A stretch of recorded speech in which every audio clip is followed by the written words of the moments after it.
हिंदी में यूपीएससी की तैयारी से संबंधित प्रोग्राम्स को देखने के लिए सब्सक्राइब करें स्टडी IQ IAS हिंदी।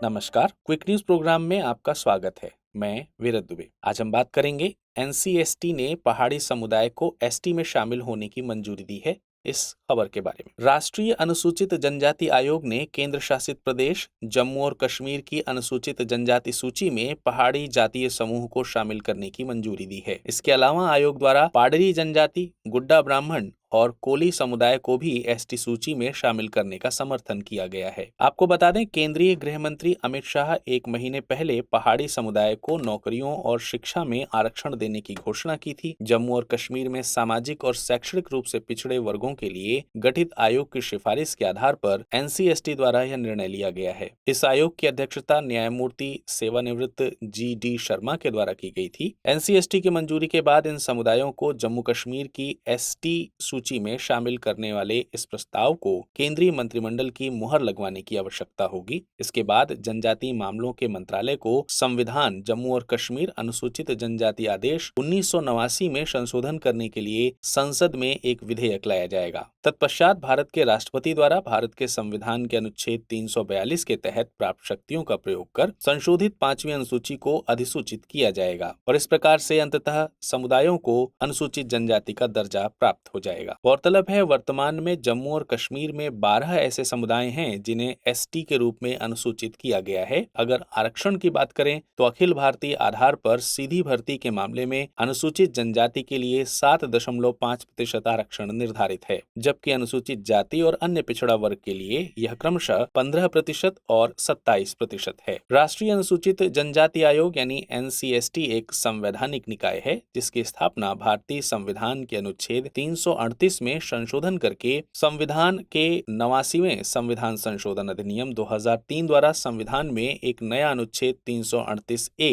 सम्मिलित कर की गई थी। आयोग के अध्यक्ष को संघ के मंत्री का दर्जा प्राप्त होता है, जबकि उपाध्यक्ष को राज्य मंत्री और अन्य सदस्य भारत सरकार के सचिव रैंक के होते हैं।